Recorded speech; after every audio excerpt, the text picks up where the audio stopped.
Welcome to part 2 of 3 of a conversation with two licensed psychologists and licensed school psychologists. My name is Faye Bankler Casell. I'm a certified academic language therapist, a dyslexia therapist, and your home reading coach. And this is my channel, Teach My Child to Read. I had the opportunity to sit down with Dr. Michelle Zweibach and Dr. Joy Nicewander to ask them parents' most common questions about the assessment process. And I'll link to the first part of the conversation in the description in case you missed it. The gold in this part of the conversation, we really dig into the IEE process of IDEA, where you're requesting a free evaluation through the school, and should you dispute the findings of that assessment, you can request an IEE, which is a private independent evaluation paid for by the school district. Both Michelle and Joy are IEE providers, and I think you're going to find a lot there. So let's get started.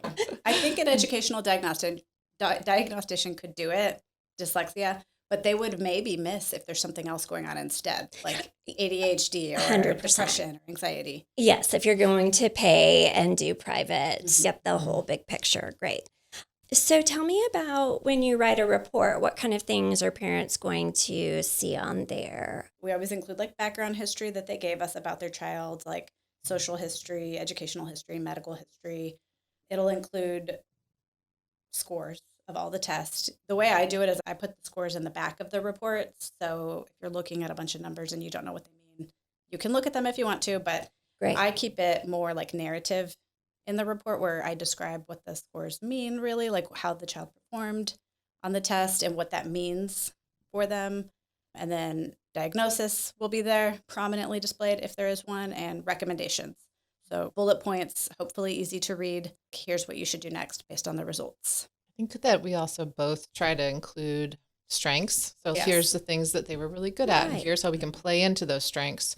So it's identifying if there's a disability, but also identifying like what are they really good at and how can we capitalize on that. And for the recommendations, have you seen how those recommendations are received at the private and public schools that these reports go to?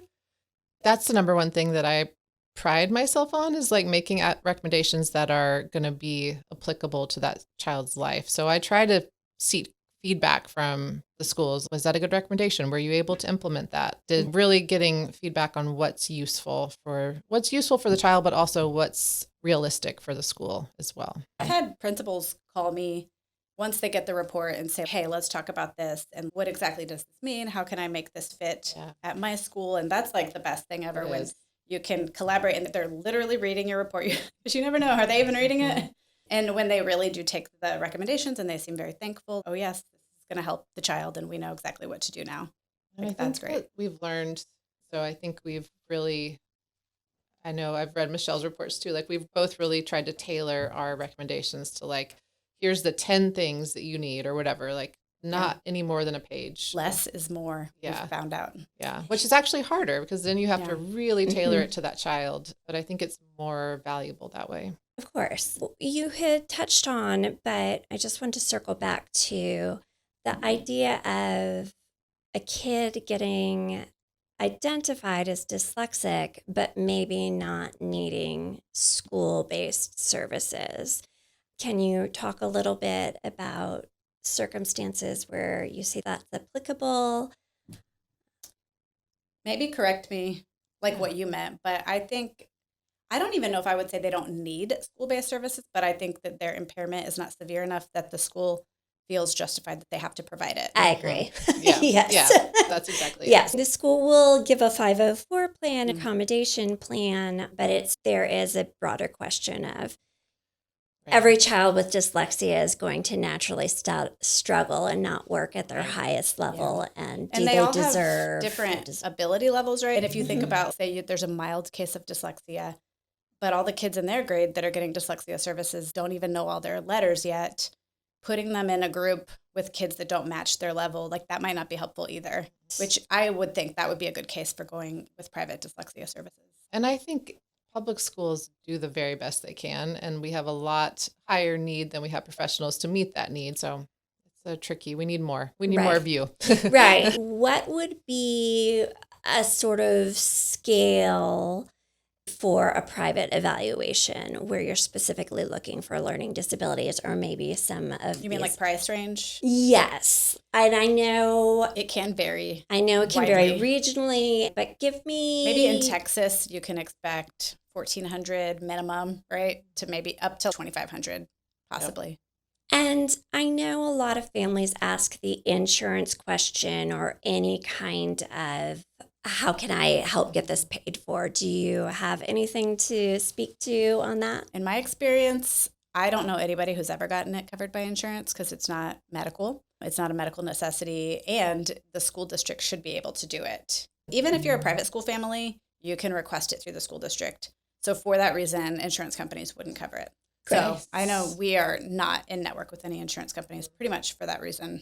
Although I have had families, if you have a flexible spending account or health savings account, they are successful using that as payment. That aligns with what I've heard and told people too. It's really too bad. I would like to see that change, but I don't. I'm not holding my breath. And then the IEE process real quick. So if a parent does go through a public school, so they might show, let's say that a child has characteristics of something or where the scores are varying, but ultimately they say did not meet the criteria for this eligibility or that, the parent can dispute it and request an IEE. Are y'all IEE providers, or how does that happen with a school district? Yeah. You can request an IEE, like you said, if you disagree with the school's evaluation. We are both IEE providers. It depends on the district. They have an IEE provider list, so we may or may not be on it. But if we're not, you can always ask the district to put us on it.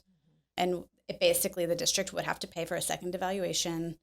They have criteria on what the provider has to have. Like, it has to be a school psychologist, but we would evaluate in all the same areas they evaluated in.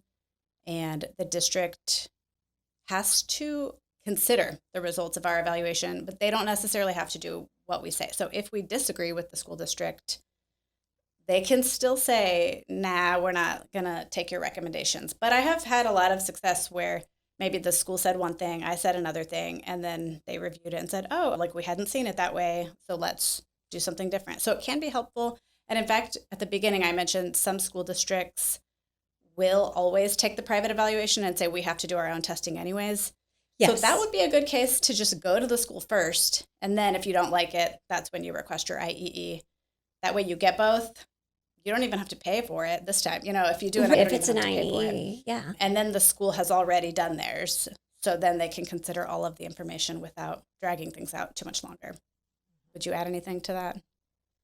So I know, like, for the IEs I've done, sometimes you do disagree, and sometimes I am in agreement with the school's evaluation. So I think that's good for parents to know. Also, it doesn't necessarily mean we're going to find a different outcome. It's just usually an independent evaluation, which for some families that is helpful. If there's something about the school-based evaluation that did not sit right, it can be a good outsider perspective. I will say most of the time we do end up agreeing with the school. A lot of the time we do. It's truly independent. We don't just do what the parent wants us to do. That's great news. And then when a district contracts with y'all to do IEEs, are you mandated or required by the IEE to stick to that same framework so you're comparing apples to apples, like you're not going to go deeper and wider? So they tell us which areas we are allowed to evaluate in, basically. So they'll say they disagreed with the academics. They disagree. Like, they'll specify in that IEE request what areas they've approved for us to evaluate. So we can't go really outside of that realm, but we can go deeper within that realm, if that makes sense. Yes. So if we want to look more at the writing or more at the reading, we can drill down a little bit farther if we need to. Do you ever do paid consults for families? Sometimes families just get a report back and just want to talk through it. Like you said, the crying in the car afterward, or just, what does this all mean? Yeah, I know it's important to consult with families. So I include that like in the cost.